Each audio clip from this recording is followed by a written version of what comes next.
नमस्कार विद्यार्थी मित्रांनो, मी ज्ञानेश्वर पवार तुमचं एनलाइटनमेंट अकॅडमी या युट्यूब चॅनलवरती सहर्ष स्वागत करतो। तर विद्यार्थी मित्रांनो, आज आपण या ठिकाणी principle of seed technology syllabus जो ओव्हरव्ह्यू आहे तो या ठिकाणी पाहणार आहोत आणि कशासाठी तर एमसीआर पीजीसीटी 2027 च्या संदर्भात हा आपलं सगळं डिटेल लेक्चर असणार आहे। त्यामध्ये सिलेबस मध्ये कोणकोणते टॉपिक आहेत ज्यावरती हॉट टॉपिक वरती क्वेश्चन्स विचारले जातात। एमसीआर पीजीसीटी ही एकमेव सीईटी नाही तर आणखीन वेगवेगळ्या ज्या काही एक्झाम्स आहेत ऍग्रिकल्चर त्यावरती कोणत्या टॉपिक वरती क्वेश्चन विचारले जातात ते सगळ्यात महत्त्वाची गोष्ट आपण या ठिकाणी आजच्या या लेक्चर मध्ये पाहणार आहोत। आणि जो सिलेबस आहे, जी आमची बॅच आहे एमसीआर पीजीसीटी 2027 या 27चं रजिस्ट्रेशन सुरू झालेलं आहे। त्या संदर्भात तुम्हाला या ठिकाणी जे लेक्चर आहे त्या लेक्चर मधून आम्ही सर्व सांगणार आहोत। तर तुम्हाला आमची बॅच जॉईन करायची असेल तर आमचा नंबर आहे, त्या नंबरवरती तुम्ही कॉन्टॅक्ट करू शकता। ठीक आहे, त्यानंतर आपण सुरू करूया या ठिकाणी डिटेल मध्ये। तर विद्यार्थी मित्रांनो, सी टेक्नॉलॉजीचा हा सिलेबस ओव्हरव्ह्यू आहे। तर या सिलेबस मध्ये आपण शेवटीला काय पाहणार हे जर सगळ्यात महत्त्वाचं म्हणलं तर आपण या ठिकाणी पाहू शकतोय ते म्हणजे हा आपला सिलेबस आहे। टोटल सिलेबस आपण हा 32 लेक्चर्स मध्ये या ठिकाणी पूर्ण करण्याचा प्रयत्न करणार आहोत। किती 32 टोटल लेक्चर आपले असणार आहेत, ज्यामध्ये आपण यामध्ये अंडरस्टँडिंग ऑफ द कन्सेप्ट पाहणार आहोत। काय क्वालिटी ऑफ सीड प्रोडक्शन्स आणि different field and vegetable crops असतील, मग त्याच्यामध्ये राईस असेल, बीट असेल किंवा आणखीन वेगवेगळे क्रॉप्स असतील, त्याच्यामध्ये सीड प्रोडक्शन कसं करायचं। त्यानंतर दुसरं आहे ते म्हणजे different classes of the seed, जसं न्यूक्लियर सीड असेल, सर्टिफाईड सीड असेल, त्यानंतर फाउंडेशन सीड असेल, ब्रीडर सीड असेल, हे काय असतं हे आपण या ठिकाणी पाहणार आहोत। त्यानंतर त्याचे जेनेटिक आणि फिजिकल प्युरिटी कशी मेंटेन करायची सीड प्रोडक्शन मध्ये आपण तेही या ठिकाणी जाणून घेणार आहोत। त्यानंतर आपण पाहणार आहोत ते म्हणजे सीड सर्टिफिकेशन प्रोसिजर कशी असते, सीड ड्रायिंग कशी केली जाते, त्यांच्या कोणत्या मेथड आहेत, त्यानंतर प्रोसेसिंग कशी केली जाते, क्लिनिंग कशी केली जाते, टेस्टिंग करताना कोणते घटक महत्वाचे आहेत आणि ते धरणं गरजेचं आहे, पॅकेजिंग साठी पण या ठिकाणी जे महत्वाचे घटक आहेत ते आपण जाणून घेणार आहोत। त्यानंतर राहिले स्टोरेज करताना असताना किती मॉइश्चर आपल्याला सीड मध्ये ठेवणं गरजेचं आहे ते आपण या ठिकाणी जाणून घेणार आहोत। आणि मार्केटिंग सगळ्यात महत्त्वाचा फॅक्टर आहे तो म्हणजे जर तुमचं सीड जरी क्वालिटीचा असेल आणि तुम्हाला जर मार्केटिंग व्यवस्थित नसेल करता येत तर या ठिकाणी तुमचा लॉस होऊ शकतो आणि तो कसा आपण या ठिकाणी करायचं ते या ठिकाणी आजच्या या लेक्चर मध्ये जाणून घेणार आहोत। तर पहिलं असणारे आपलं पहिलं जे मॉड्यूल आहे किंवा आपण टोटल हे जे आहेत लेक्चर हे टोटल 6 मॉड्यूल मध्ये डिवाइड केलेलं आहे, ज्यामध्ये फाउंडेशन सीड आणि इंडस्ट्रीच्या संदर्भात 1 ते 6 लेक्चर असणार आहे। त्यानंतर सीड क्वालिटी आणि हायब्रिड प्रिन्सिपल जे आहे ते टोटल आपले 4 लेक्चर असणार आहे, 7 ते 10। त्यानंतर क्रॉप वाईज सीड प्रोडक्शन कसं केलं जाते, कोणते फॅक्टर महत्वाचे आहेत सीड प्रोडक्शन करत असताना ते आपण या ठिकाणी जाणून घेणार आहोत। चौथ्या फॅक्टर मध्ये सर्टिफिकेशन आणि रेग्युलेशन साठी कोणकोणत्या एजन्सीज आहेत, काय प्रिकॉशन्स घेतले पाहिजेत ते आपण जाणून घेणार आहोत। त्यामध्ये 18 नंबरचं लेक्चर आणि 31-32 नंबरचं जे लेक्चर आहे त्यामध्ये हे आपण जाणून घेणार आहोत। त्याच्यानंतर 19 नंबरचं जे आहे त्याच्यामध्ये सीड प्रोसेसिंग कशी करायची ते आपण जाणून घेणार आहोत। 19 ते 25 लेक्चर आणि सगळ्यात शेवटी जे म्हणजे स्टोरेज आहे, मार्केटिंग आहे आणि टेस्टिंग कशी करायची की जे seed quality of seed produce झालेलं आहे। तर या सगळ्या गोष्टी आपण या ठिकाणी तुम्ही पाहू शकता त्या आपण या लेक्चर मध्ये जी आपली एमसीआर पीजीसीटी बॅच आहे त्या पूर्ण बॅच मध्ये डिटेल मध्ये या ठिकाणी अभ्यास करणार आहोत। तर जाणून घ्यायचं म्हणलं तर आपल्याला आपण सिलेबस वाईज जाऊया। पहिलं मॉड्यूल आहे ज्यामध्ये फाउंडेशन जे आहे सीड इंडस्ट्रीचं ते कशा पद्धतीने सुरू झालं, ज्यामध्ये आपण इंट्रोडक्शन पाहणार सीड टेक्नॉलॉजी, त्याची कन्सेप्ट असेल, गोल असेल, सीड वर्सेस ग्रेन, सीड म्हणजे काय, सीड कशाला म्हणायचं आणि ग्रेन कशाला म्हणायचं आपण हे या ठिकाणी डिटेल मध्ये पाहणार आहोत। त्यानंतर दुसऱ्या तिसऱ्या लेक्चर मध्ये आपण पाहणार हिस्ट्री मध्ये आपण या ठिकाणी पाहणार आहोत 5 इयर प्लॅन, 5 इयर प्लॅन मध्ये कुठल्याच्या सीड वरती, त्यानंतर नॅशनल सीड कॉर्पोरेशन असेल, आयएसटी असेल किंवा नॅशनल सीड प्रोग्राम्स कशा पद्धतीने राबवले गेले, कोणकोणते सीड ऍक्ट आहेत ते हे आपण या ठिकाणी पाहणार आहोत। इम्पॉर्टंट सीड प्रोडक्शन्स, काय काय सीड पॉलिसीज कोणत्या लावल्या गेल्या, demand forecasting for the breeder and foundation certified seed काय काय असतात ते आपण या ठिकाणी, व्हरायटी टेस्टिंग असेल, त्याच्यामध्ये रिलीज असेल, सी वर्सी असेल, एस असेल किंवा एनएससी असेल, एपीएसएस डीसी असेल किंवा एपीएसएस सी असेल, या सगळ्या ज्या ऑर्गनायझेशन आहेत ठीक आहे ते आपण सगळ्या ठिकाणी पाहणार आहोत।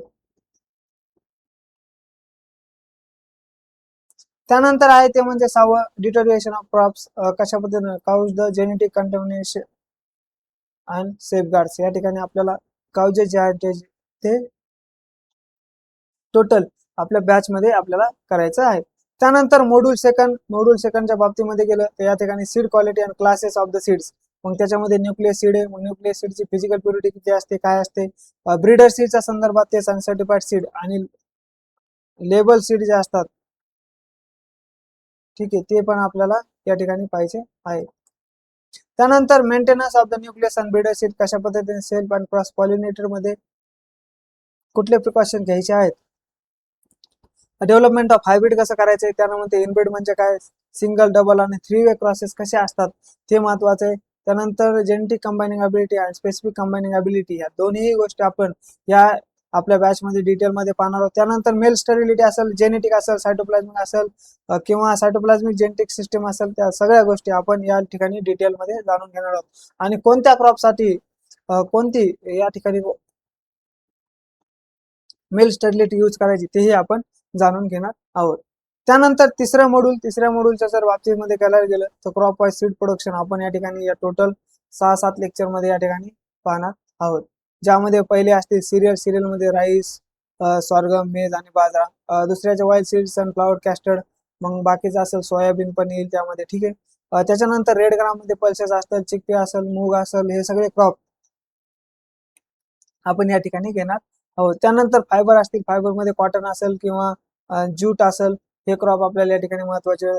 ब्रिंजल मध्ये भेंडी, टोमॅटो, ब्रिंजल, चिलीज आणि वेगवेगळे आणखीन काही व्हेजिटेबल्स असतील ते, जसं की ओनियन असेल, बॉटल गार्ड असेल, रिच गार्ड असेल, या सगळ्या गोष्टी आपण डिटेल मध्ये या आपल्या बॅच मध्ये पाहणार आहोत.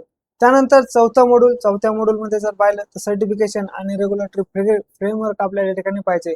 त्यामध्ये सीड सर्टिफिकेशन कसं केलं जात आहे, हिस्ट्री काय, त्याची प्रोसिजर कोणकोणती असते, सीड ऍक्ट आणि इन्फोर्समेंट काय झाले, 1966 जो सीड ऍक्ट होता तो सीड ऍक्ट कसा लागू केला गेला, कमिटी कोणती होती, एजन्सीज कोणत्या, सॅम्पलिंग कसं केलं जाते, ऑफेन्सेस काय आहेत, आणि जर तुम्ही चुकीचा सीड दिलं तर त्यावरती पेनल्टी काय असू शकते ते आपण जाणणार आहोत. त्यानंतर इन्स्टिट्यूट वर्ल्ड ट्रेड ऑर्गनायझेशन, त्यानंतर IPR असेल आणि प्लांट ब्रीडर्स राईट असेल, तर आपल्याला हे या ठिकाणी पाहायचं आहे तो ऍक्ट कसा आहे, त्यानंतर त्याचे बेनिफिट्स काय आहेत, ऍडव्हान्टेजेस काय आहेत, त्याचा फायदा कुणाला होऊ शकतो. त्याच्यानंतर आपल्याला या ठिकाणी 5वं मॉड्यूल आहे, त्याच्यामध्ये सीड प्रोसेसिंगच्या पूर्ण लेक्चर्स पाहिजे आहेत. 19 ते 25 पर्यंतचे हे आपले टोटल लेक्चर्स असणार आहे. त्यामध्ये सीड ड्राईंग कशी केली जाते, सन ड्राईंग काय, फोर सीटेड असेल, एअर ड्राईंग असेल, या सगळ्या सिस्टीम आपल्याला डिटेल मध्ये डिस्कस करायच्या आहेत. तर त्यानंतर प्रोसेसिंग प्लान प्लॅनिंग कशी असते, लेआउट कशी टाकायची, डिझाईन कशी करायची, फॅक्टर कोणकोणते आहेत, त्यानंतर प्लानचे टाईप कसे, त्याच्यावरून कशी प्रोसेसिंग करायची, त्यानंतर सीड क्लिनिंग असेल, मग इयर स्क्रीन मशीन असेल किंवा अपग्रेडिंग इक्विपमेंट्स असतील, आणखीन वेगवेगळे इक्विपमेंट्स कोणते कोणते वापरले जातात ते आपण जाणून घेणार आहोत. त्यानंतर सीड ट्रीटमेंट, मग फंगीसाइड, इन्सेक्टिसाइड ट्रीटमेंट्स असेल किंवा बायो कंट्रोल एजंट असतील. ठीक आहे, हे आपण या ठिकाणी जाणून घेणार आहोत. त्यानंतर सीड पॅकेजिंग, बॅगिंग कशी करायचं, वेट कसं घ्यायचं, सील कसं करायचं, त्यानंतर टॅग कसा लावायचा, कोणता टॅग कोणत्या सीड जे असतात, न्यूक्लियस असेल किंवा ब्रीडर असेल, सर्टिफाईड असेल, या सर्वांना कुठला टॅग लावला जातो तेही आपण या ठिकाणी जाणून घेणार आहोत. त्यानंतरचा आहे आपला मुद्दा, तो म्हणजे महत्वाचा 6वं मॉड्यूल आहे, ज्याच्यामध्ये स्टोरेज आहे, मार्केटिंग आहे, टेस्टिंग आणि क्वालिटी असेसमेंट आपण जाणून घेणार आहोत. त्यामध्ये सीड स्टोरेज करताना ऑर्थोडॉक्स सीड कसे असतात, रिकॅल्सिडंट सीड काय असतात, फॅक्टर अफेक्टिंग लॉन्जिव्हिटी कशी त्याच्यावरती इम्पॅक्ट करते. जर ऑर्थोडॉक्सीज करायचे असते तर लॉंग टर्म आपल्याला विचार करतो, रिकॅल्सिटंट आपल्याला परत जर यूज करायचा असेल त्यांचा तर ते किती मॉइश्चरला स्टोअर केले पाहिजे. त्यानंतर सीड मार्केटिंग कशी असते, मार्केटिंगचं स्ट्रक्चर काय असते, ऑर्गनायझेशन कोणती, सीड टेस्टिंग काय कशी केली जाते, IST असेल, IOSSA असेल, इस्टॅब्लिशमेंट सीड टेस्टिंग लॅबोरेटरी, आणि टोटल भारतात किती टेस्टिंग लॅबोरेटरी आहे तेही आपण या ठिकाणी जाणून घेणार आहोत. त्यानंतर सीड डॉर्मन्सी विगर्स आपल्याला या ठिकाणी जाणून घ्यायचे, जर्मिनेशन असेल, वायबिलिटी, विगर, हेल्थ, मॉइश्चर, हे सगळं आपण या ठिकाणी, जर्मिनेशन काय असते, वायबिलिटी काय असते, विगर काय असते, याच्यातला डिफरन्स काय ते आपण या ठिकाणी जाणून घेणार. त्यानंतर व्हरायटल आयडेंटिफिकेशन, ग्रोथ टेस्ट आउट कसं करायची, इलेक्ट्रोफोरेसिसच्या नुसार आपण सीडचा व्हरायटल आयडेंटिफिकेशन कसं करू शकतो, जेणेकरून आपण जी पेटेंट केलेली व्हरायटी ती दुसरं कोणी वापरणार नाही याची काळजी घेणं हे महत्वाचं आहे. तर रेफरन्सेस तुम्हाला या ठिकाणी काही बुक्स आहेत, ज्यामध्ये अग्रवाल, PK अग्रवाल असेल, त्याचं principle of seed technology, ICAR new दिल्लीचे ते. त्यानंतर त्याच परत अग्रवाल आणि दादलानी यांचं एक techniques in the seed science technology, South Asian पब्लिशरचं आहे. Agrawal RL seed technology, Oxford IBS publication corporation New दिल्लीचं आहे. आणि थॉमसन जे आर हे an introduction of seed technology, Leonard Hills London या ठिकाणी असे टोटल 4 बुक्स तुम्हाला या ठिकाणी रेफरन्सला तुम्ही वापरू शकता. तर विद्यार्थी मित्रांनो, आपल्यावर अशा पद्धतीने आपण हा सिलेबस टोटल जो सिलेबस आहे तो आपल्या येणारी जी बॅच आहे ती बॅच या ठिकाणी जर सांगायचं म्हणलं तुम्हाला तर ती बॅच आपल्यावाली 1 सप्टेंबर पासून सुरू होणार आहे आणि त्या सुरू होणाऱ्या बॅच मध्ये जर तुम्हाला एनरोल करायचं असेल तुम्ही आमच्यावाला जो नंबर आहे तो आहे 97 64 39 36 21 या नंबरवरती तुम्ही नक्की संपर्क करा, जेणेकरून तुम्हाला ती बॅच अवेलेबल होऊन जाईल. आपण अफोर्डेबल प्राइस मध्ये दिलेली आहे. ती प्राइस वगैरे काय आहे ती तुम्हाला त्यावेळेस जेव्हा तुम्ही कॉल करा ते ॲप आहे, ॲपमध्ये तुम्हाला सर्व गोष्टी समजून जातील. तर या ठिकाणी थांबूया. धन्यवाद.